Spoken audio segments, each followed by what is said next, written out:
The day a rookie congressman exposed a veteran's legal blunders. The House Oversight Committee hearing room fell deathly silent. Matt Gaetz, the seasoned congressman from Florida, known for his fiery interrogations, sat frozen in his chair. His face, usually flushed with righteous fervor during his relentless questionings, drained of color. Across from him, Representative Cori Bush from Missouri held up a stack of documents, her voice slicing through the tension like a razor. "Mr. Chairman," she said, steady and clear, "you've been wrong about the law this entire time, and I have the evidence to prove it." What unfolded in the next 20 minutes would become the most watched congressional moment of the year, racking up 50 million views in 48 hours. News outlets replayed it for weeks, and Gaetz, who'd built his career on aggressive legal arguments, faced the most devastating scrutiny of his political life. Before we dive into how a first-term congresswoman from St. Louis dismantled one of the GOP's most prominent figures, hit subscribe and the notification bell. This isn't just political theater, it's a masterclass in preparation meeting opportunity. Drop your state in the comments below and let's see who's tuning in for this explosive showdown. This wasn't supposed to happen. Gaetz had called this hearing to grill Attorney General Merrick Garland over alleged abuses in federal investigations. He'd prepped for weeks, his team amassing stacks of evidence. Conservative media had him booked for primetime slots to tout his victory. But Gaetz made a critical error. He underestimated Cori Bush. The morning began like any high-stakes hearing, cameras rolling, the gallery packed with reporters, staffers, and spectators who'd queued since dawn for another Gaetz spectacle. He thrived in these moments, using his committee role to launch blistering attacks on Democrats, cornering witnesses, and crafting viral clips for conservative outlets. But as Cori Bush took her seat at 9:45 a.m., something was different. While others chatted or scrolled phones, Bush sat quietly, reviewing a thick binder. She'd been in her office since 5 a.m., cross-checking legal precedents. Her team had worked overnight, verifying every citation, case, and fact. "You sure about this?" her chief of staff asked at 7 a.m., eyeing her prepared questions. "Gaetz thinks I'm too new, too green, too Missouri to know constitutional law," Bush replied. "He's about to learn otherwise. To grasp the impact, you need to know the players." Gaetz, in Congress since 2017, was a former attorney who'd built his brand as the GOP's attack dog. At 43, his rapid-fire style, note-free rants, and willingness to challenge anyone made him a conservative media star. His YouTube clips drew millions, his fundraising emails millions more. He was untouchable, positioning himself as a legal expert despite rarely practicing law after passing the Florida bar. He spoke with absolute confidence on constitutional issues, citing cases and statutes, and most assumed he knew his stuff. He was, after all, a key oversight committee figure. Cori Bush was his opposite. At 47, elected in 2020, she was a freshman with no national profile. A former nurse and activist, she'd fought for social justice in St. Louis, not courtrooms. But she'd earned a law degree from Washington University in St. Louis and studied constitutional law intensely, driven by her advocacy. She lacked Gaetz's seniority or media machine, but had something he'd overlooked: real legal knowledge. Bush had watched Gaetz for months, noting every misquoted statute, every twisted precedent, every invented legal principle. "He gets away with it because no one wants to look like they're attacking him personally," she told her team a week prior. "But this isn't personal. It's about the law." The hearing's stakes were high. Gaetz aimed to paint the Biden DOJ as targeting conservatives, especially January 6 defendants, with unconstitutional tactics, a narrative to rally his base and damage Democrats. But Bush had done her homework, dissecting Gaetz's cited cases, statutes, and scholars, uncovering shocking errors. He wasn't just interpreting law differently, he was factually, demonstrably wrong. The hearing room was set up traditionally. Gaetz centered as chairman, elevated slightly, Bush near the end of the Democratic side, physically underscoring the power gap. But position wouldn't matter. Bush brought receipts, printed statutes Gaetz had misquoted, screenshots of his misleading tweets, transcripts of his false claims, and Black's Law Dictionary with marked pages. Reporters expected another Gates show. Conservative outlets prepped for viral clips. Liberals hoped for a slip-up. None anticipated what was coming. At 10 a.m., Gates called the hearing to order wearing his signature no-jacket look, tie loose, ready to attack. "Ladies and gentlemen," he began, his Florida drawl thick with indignation, "we're here to address a grave threat to our democracy. The DOJ's weaponization against conservatives, violating the First, Fourth, Fifth, and 14th Amendments." For 10 minutes he cited cases, statutes, and constitutional clauses, speaking without notes, sounding like a seasoned litigator. To most, it was impressive. But Bush took furious notes. Gates was wrong on nearly everything, misquoting cases, inventing principles, misstating law. When Gates finished, he looked smug, having set the tone for conservative media. He recognized the ranking member, Jamie Raskin, for a predictable defense of the DOJ. The usual partisan dance followed, with Republicans attacking, Democrats deflecting. The witness, a deputy AG, held steady but scored no major points. Then came Bush's turn. "Thank you, Mr. Chairman," she began, calm, adjusting her mic and opening her binder. "Before I question the witness, I must address your opening statement. You made several legal claims that caught my attention." Gates, annoyed, cut in. "The gentlelady's time is for the witness, not the chair." Bush smiled faintly. "I'm laying a foundation, Mr. Chairman, as any good lawyer would. You cited Schenck v. United States. What year was it decided?" The room tensed. Members didn't quiz the chair. Gates's eyes narrowed. 1919, he said, voice sharp. "Correct," Bush replied. "And what was its holding?" Gates, confident, answered, "It held that speech isn't protected if it creates a clear and present danger." Bush picked up a document. Close, but not quite. The court held speech is unprotected only if it presents a clear and present danger of an imminent lawless action. You omitted the imminence requirement, Mr. Chairman, a critical distinction for January 6th cases. Reporters typed frantically. The room stirred. Gates reddened. The gentlelady's splitting hairs. "No, I'm quoting the law," Bush countered. "You've used Schenck to argue all January 6th defendants are protected by the First Amendment, but many met the imminence test, justifying prosecution." She held up another document. "You cited 18 U.S.C. Section 1503, claiming it requires physical obstruction. Where does it say that?" Gates bristled. "This isn't a law school quiz." "It's a hearing about the law," Bush shot back. Section 1503 says, "Whoever corruptly endeavors to influence, obstruct, or impede the due administration of justice is guilty. No physical act required." It covers January 6th actions perfectly. Democrats hid grins. Republicans shifted uncomfortably. Bush pressed on. "You cited United States versus Nixon, claiming executive privilege is absolute. But that case says the opposite. The court ruled, neither the doctrine of separation of powers nor the need for confidentiality can sustain an absolute privilege. How could you cite it for the contrary?" Gates pushed away his counsel's papers, fuming. "You're taking quotes out of context." "Am I?" Bush held up her phone. "Your tweet last week, Nixon proves executive privilege protects presidential actions. That's not context. It's wrong." The room buzzed. C-SPAN cameras flipped between Gates's scowl and Bush's calm.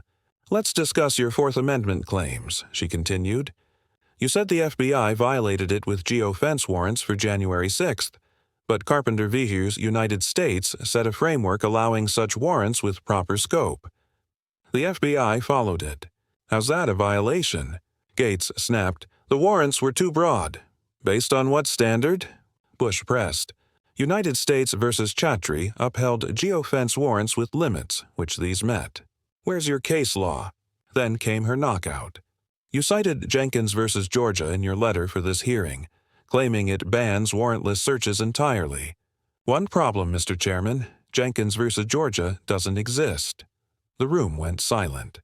There's a 1974 case about obscenity, but nothing about searches. You made it up. Gates's face purpled. The gentle lady's mistaken. Bush held up a book. This is the U.S. reports for the years you cited. Show me Jenkins vs. Georgia on searches. Matt Gaetz tried to interrupt with a point. Of order, but Bush's time wasn't up. I yield back, she said with 30 seconds left, but I'll continue next round. A 5-minute recess was called, ostensibly for a break, but really for Gaetz to regroup. Bush destroys Gaetz trended instantly. When the hearing resumed, Gaetz clutched new notes, but Bush was relentless. Will you correct your earlier legal errors? She asked. Gaetz snapped. The gentle lady's playing professor instead of addressing DOJ overreach. I'm addressing your overreach, Bush retorted, misstating law to push a narrative. She pulled another document. You claimed the 14th Amendment's Due Process Clause mandates jury trials for all federal defendants. But Lewis v. United States says petty offenses with under 6 months' imprisonment don't require them. 35% of January 6 charges are misdemeanors like trespassing. 6 months max. Yet you told Newsmax all defendants were denied jury trials. Care to correct that? Gaetz was cornered. I meant serious charges, he stammered. So you were imprecise about constitutional rights? Bush asked. That's reckless for a chairman. She cited more errors. You said January 6 defendants were forced to self-incriminate, violating the Fifth Amendment. Name one defendant compelled to testify. Gaetz fumbled. Pretrial conditions. Standard conditions not to commit new crimes. Bush cut in. United States v. Salerno upholds them. Are you saying it's wrong? Gaetz had no answer. Bush pulled out a letter signed by 50 constitutional scholars. They reviewed your January 6th claims and concluded, Chairman Gaetz's statements reflect a profound misunderstanding of basic legal principles. 50 scholars. Mr. Chairman, including 4 who clerked for conservative justices. The room erupted. Reporters gasped. Republican staffers scrambled. Bush wasn't done. You've never practiced law, have you? Never tried a case, argued in court, or faced consequences for misstating law? I have. For 10 years, I fought for clients whose lives depended on accurate law. You treat it like a soundbite. She held up her phone. Under 18 U.S.C. Section 1G1, false statements to Congress are a crime. Your misquotes, fake cases, and misleading letters, 43 errors, 15 misstated statutes, 10 wrong cases, 1 invented citation, could be an ethics violation. She announced an ethics complaint listing every error. Gaetz was speechless, mouth opening and closing. Bush softened her tone. This isn't about embarrassment. It's about this committee's integrity. The American people deserve leaders who know the law, not fiction.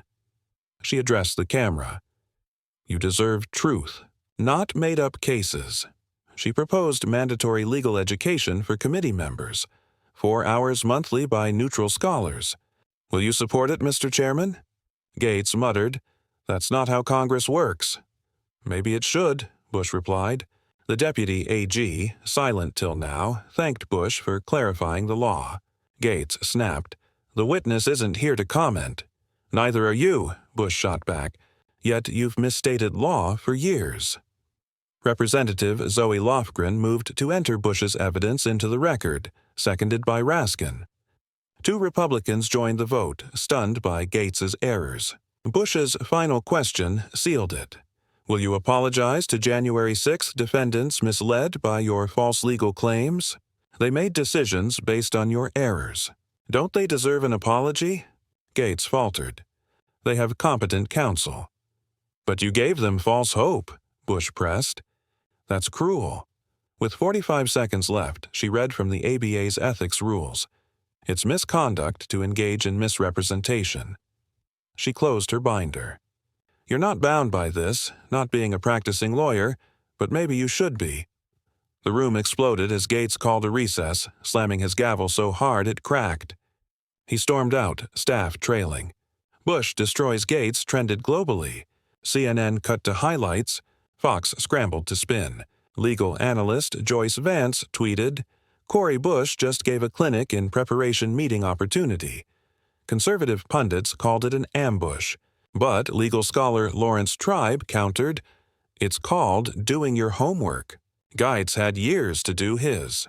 Memes of Geitz's stunned face flooded social media. The Florida bar issued a statement urging public officials to ensure legal accuracy. Law schools used the exchange to teach legal accountability. Bush's ethics complaint gained traction. Experts debated whether Gates's false statements in letters and media violated House rules. His Newsmax slots were canceled. Fundraising plummeted. January 6th, defense attorneys cited the hearing, arguing Gates's errors misled their clients. 5 Republicans backed Bush's legal education resolution.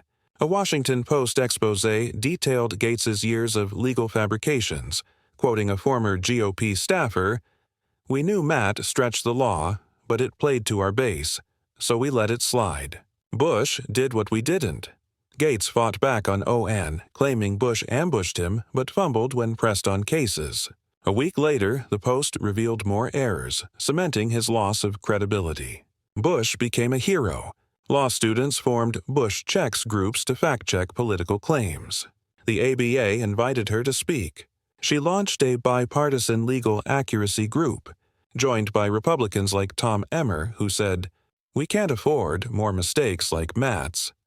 3 months later, Gates stepped down as chairman, citing new priorities. In his farewell, he admitted, "I've learned to be more careful with legal claims. Thanks to Representative Bush for holding me accountable." Bush responded graciously, "I hope we prioritize legal truth over rhetoric." Law schools taught the exchange as the Bush moment, a turning point for legal accountability in politics. The House passed a rule for real-time legal fact-checking, dubbed the Bush Rule. Media hired legal correspondents. Social platforms flagged false legal claims. 5 years later, Bush was appointed a federal judge, one of the youngest ever. At her investiture, senators praised her stand for truth. Gates, in his last term, wrote supporting her nomination, "We differ on policy, but Judge Bush's legal integrity is undeniable." She reflected, "I didn't plan to humiliate anyone. I planned to defend the law. When falsehoods go unchecked, someone must say enough." The audience, lawyers, students, judges, gave a standing ovation. The real legacy wasn't Gates's fall or Bush's rise. It was the standard set. Politicians couldn't treat law as a prop. Law schools used the video to teach accountability. Citizens demanded accuracy.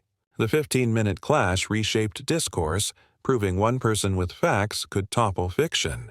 Gates had spun legal myths for years, unchallenged, until Bush verified, prepared, and struck. The lesson? Truth needs defenders. Competence matters. In a world of bold claims, be the one with facts. If this inspired you, subscribe, share, and comment. What false claim have you seen go unchecked? How can you use your knowledge to correct it? Truth doesn't defend itself. It needs you.